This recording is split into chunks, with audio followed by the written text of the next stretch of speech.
What makes people successful? We often think we need to study more and know more, but knowledge is not what makes people successful. It's about what's going on in your mind. Your mind creates your thoughts shape your actions, and your actions create your results. In this video, I'm going to show you the true secret of success, how to use your mind to reach your goals and get what you want. Our mind thinks in pictures. For a moment, just think about what your car looks like or your front door. When I mention those names, a picture comes on the screen of your mind. We think in pictures. Now, what does your mind look like? Dr. Thurman Fleet in 1930 came up with this picture. Imagine the large circle being a representation of your mind and the smaller one representing your body. Your mind is divided into two main parts: your conscious mind and your subconscious mind. Think of your conscious mind as the captain of the ship. It's analytical, it makes decisions, it sets goals. All your education and knowledge sits here. And importantly, it can choose to accept or reject a thought. Now, your unconscious mind is a massive engine room below deck, controlling everything from your habits to your beliefs. It's like the operating system of a computer. It runs in the background. You don't really interface with it frequently, but it controls everything in the background. And your subconscious mind accepts everything. It doesn't know the difference between what's real and imagined. Just think about a time when you were really anxious about a deadline at work or something that's going to happen in future. You sometimes feel like you're in that moment already. Your heart's racing, you're feeling anxious, your stomach's in a knot. Your subconscious mind thinks you're in that situation, but you're not.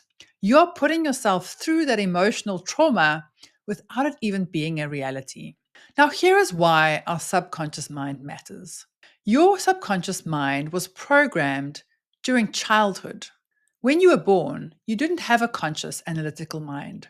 So everything your parents said and their beliefs and habits went straight into your subconscious mind and formed your habits and your belief system. Just think about learning a language. You learned the language that your parents spoke. As a child, you didn't think whether you wanted to learn the language or not. It was all around you. It was repeated to you over and over again, and you just learned it. That's the same for other ideas. Just think about things like life is hard, money doesn't grow on trees, only super smart people are successful. All of this is untrue, but if that's what you grew up with, it's formed part of your belief system and your subconscious mind. And without even knowing it, it's affecting your actions and holding you back from the success that you want. Our body executes on our beliefs and our subconscious mind. You may have all the knowledge in the world about something like selling, but if you believe in your subconscious mind that selling is sleazy, it feels wrong, you're just taking people's money, then you will come up with all the excuses in the world not to make the sales calls. And I've worked with many sales teams. I'm always fascinated by how one team can have people that have the same knowledge, the same training, they're selling the same product to the same client base. Yet some people will sell 3, 4, 5 times more than other people. Now, why is that? It's because of their subconscious mind. The successful person believes they're helping people, they're confident, they're taking action. While the unsuccessful person is feeling uncomfortable, they're making excuses, and they come up with various different reasons why not to take action. And depending on the action you take, is the results you get.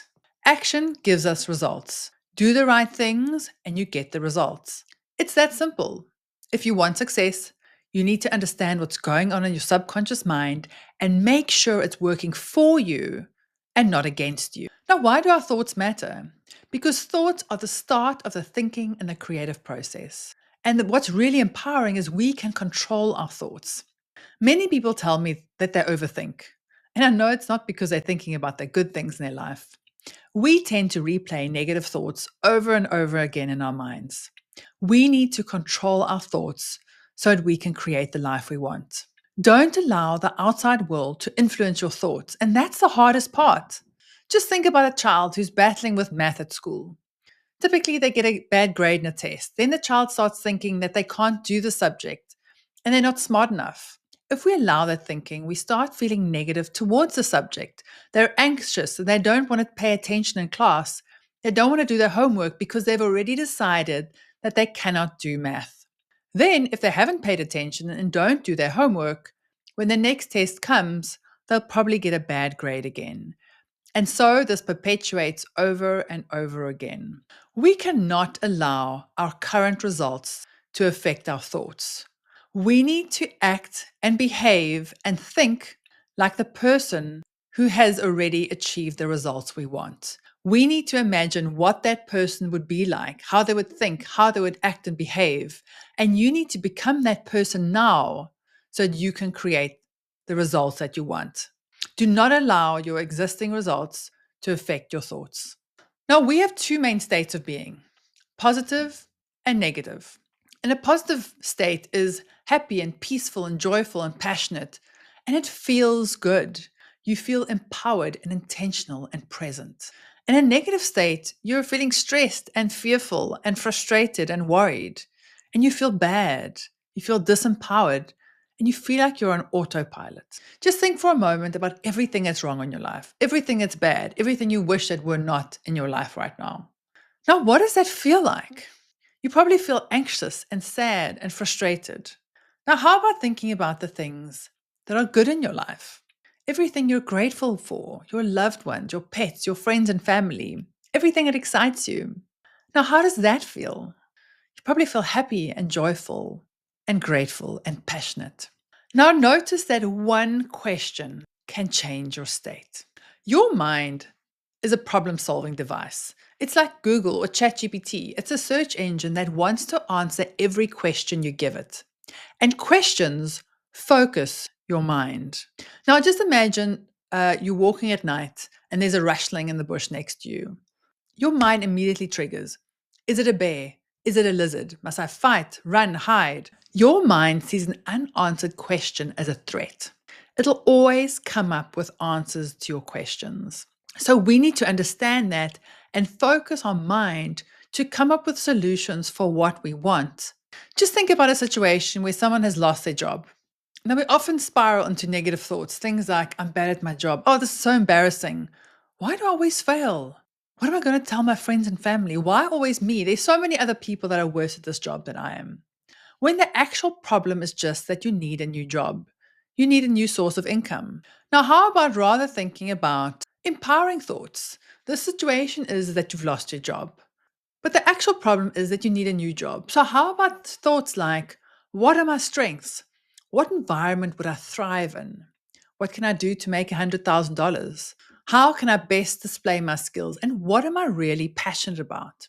Why not focus your mind on these empowering thoughts that help you solve the problem and not go into this negative spiral that makes you feel bad and not take any action? When you feel good, you take action towards your goals. Use your mind to think about positive thoughts, good actions you can take, and then go and reach those goals. We need to use our minds to create our success. Firstly, notice your thoughts. Become aware of them. If they're negative, start focusing on positive things and asking good questions. Then start unpacking what beliefs are holding you back. What is going on in your subconscious mind, and how can you use it to focus on what you're good at and to reach what you want? And always think about the person that has already achieved the goals. Don't allow your current results to affect your thinking. Think about the version of you that is already successful. What would they be thinking, doing? How would they be behaving? And what results would they be getting? Once you get into that mindset and act like the person who has already achieved what you want, that's when your success is just around the corner.